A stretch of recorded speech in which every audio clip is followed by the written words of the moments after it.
Welcome to the broadcast today, friend. This is Evangelist Micah McCurry. I have the great honor of being the host of this program, as well as the executive director of a ministry called Bible Tracts Incorporated. You see, that ministry is the foundation of this radio broadcast, and we'll speak more about it in just a moment. Today, towards the end, the second half of today's program, we will be rejoined by the late evangelist Ted Huston, a man that means much to me personally, but he's also made a tremendous impact on the lives of hundreds and thousands, really, across the world. I'll introduce him to you more in just a moment, but I would like to preface the entire broadcast with this. I will be, to the extent that I'm able, very careful in the subject matter of this program. You see, without some clarity and some God-led direction, the subject matter could come across as a little bit self-serving. And I want to be very careful that that's not the case. And so, without further ado, let me give you some background on what I'm talking about. You see, evangelist Ted Huston, the man that we are interviewing today, if you can call it that, was a man of unique perspective. You see, even though he passed over into eternity not too many days ago, I believe what he has to tell us through this program will be a help.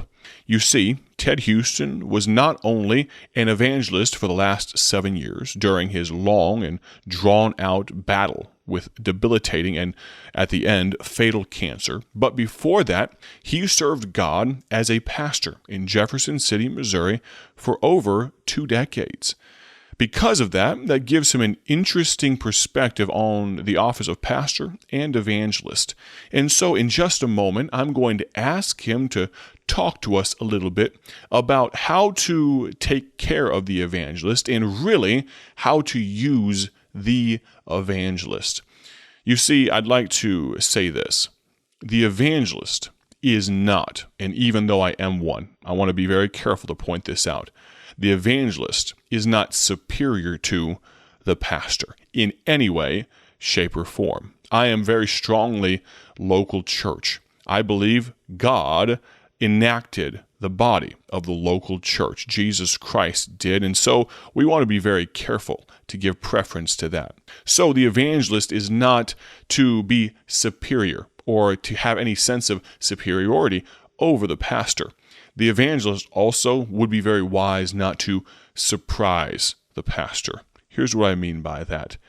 When I have the privilege to stand behind another man's pulpit, to open God's book and to speak to his people, and by that I mean speak to God's people that he has entrusted to a pastor, it is not my place to try to rile things up, to stir up strife, to be in any way a hindrance to the man of God for that place. So, the evangelist, I'm talking about me. We are not to have a sense of superiority over the pastor. We are not to surprise the pastor. What are we supposed to do? We are to support the pastor. One of the reasons I am so in love with the position that I have here at Bible Tracts Incorporated is this. We get to print and distribute gospel tracts, Bible tracts, by the millions every year, and something we get to do is give them away for free. Now you, as an individual, you have the opportunity to visit BibleTractsInc.org and to order some of our gospel tracts for free. You can even get one of our sample packets. If you're unfamiliar with our ministry, it's one each of a couple dozen gospel tracts that we currently produce.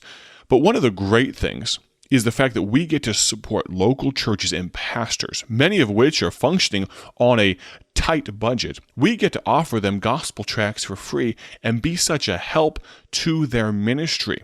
You see, that goes hand in hand with my position as an evangelist. I in no way want to lord myself over a local church or a pastor. My job is to come alongside and to be a yoke fellow. Now, that's the type of evangelist, the type of man that Ted Huston was. And he's the type of person I want to emulate my life and my ministry after. And so I'm going to ask you, Ted Huston, if you would, and I know speaking from beyond the grave, if you will, but if you would, tell us, how can a church, how can a pastor, how can a people appreciate and take care of the evangelist? I would say this.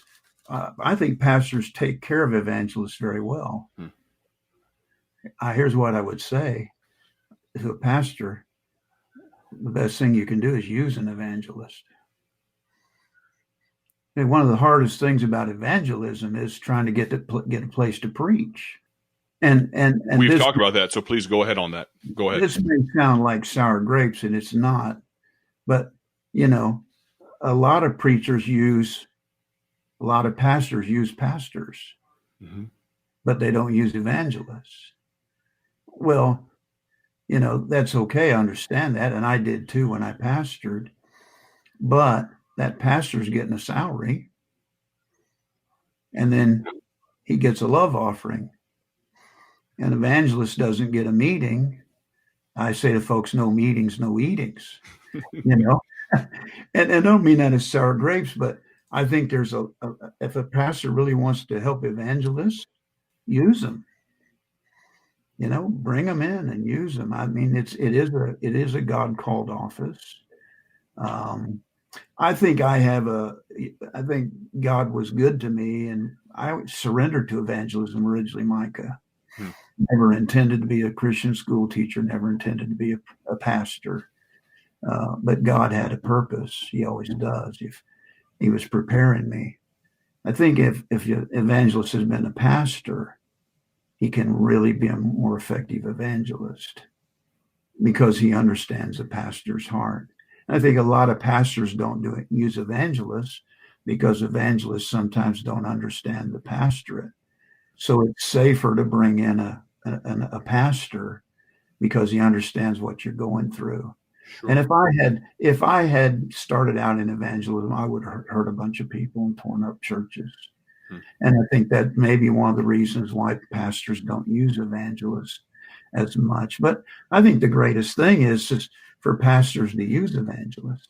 There are good men out there, and I talked to a lot of them, and a lot of them, just struggling to get meetings, and that's the biggest thing in evangelism. When you get there, always they take care of you. Always they put you in a prophet's chamber, or provide for your RV, or put you in a motel, and they take you and give you a love offering. They always treat you well. There's no problem with that. I think the biggest problem is just the frustration that evangelists not being able to get meetings, and then feeling like you got to beg people, and that's not. When I pastored, I preached every week. And then when you're an evangelist, if you sit for a week or two, it's tough because you're called to preach. You got to preach. You don't want to be sitting. I enjoy listening to other preachers, but for about 20 minutes. For young men that feel called to evangelism, maybe college age or the case may be, or in the pastorate, maybe they feel God's transitioning them. What would be some advice you'd give them as to being on the evangelism trail? Well, first of all, make sure it's God's will. Don't ever do anything without being in God's will. And then all you can do is just contact guys and see if they'll let you come in and pray and get scheduled, and then go and be what God wants you to be. Get filled with His Spirit. People probably think, when I'm in a meeting, I spend most of the day in prayer.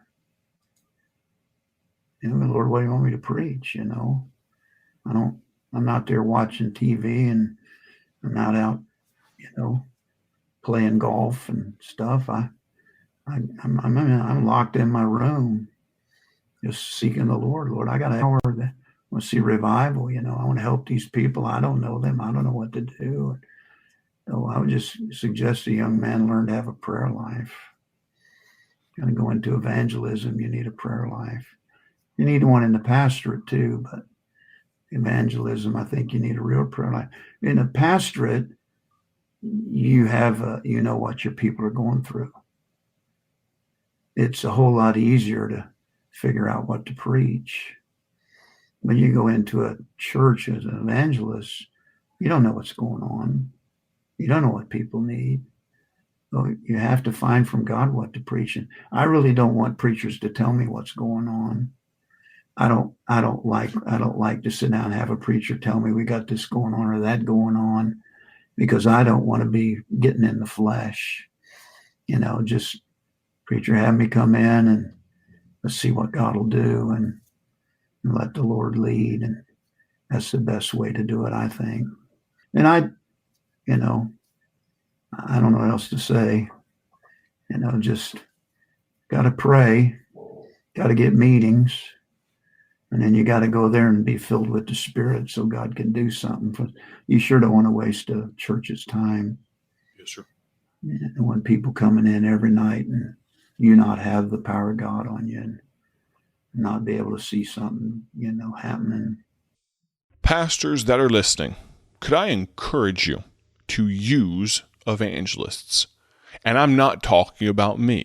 No joke, I probably have 5, 10, 15 different evangelists that come to mind, their names right now. Men that I pray for, men that have helped me in my walk with God, in my life, that I could refer you to. If you're out there pastoring in a small town and you don't know of many evangelists and you think that maybe they're all after your money and maybe you think they need a big love offering, can I tell you, friend, we are in this business, if you can call it that. It's not a business, though it is God's business. We are in this ministry for the glory and honor of God. And so if you have questions along this vein, please feel free to reach out to me. You can text me directly at 309-316-7240. You say, this is a little bit far afield of talking about gospel tracts. Well, I believe we've been given, and the Lord's blessed me with this opportunity to speak to you, to be a help. And this is not a subject that you hear often.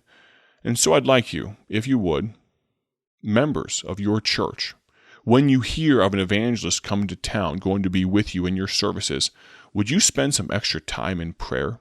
Pray for your pastor. Pray for wisdom. Pray for the direction and leading of God. Be there every evening of the special meetings. Friend, we have a work to do for the glory and honor of God. You in your position, and me in mine. Let's do it, all for His glory. Thank you so very much for listening. Have a great day. God bless.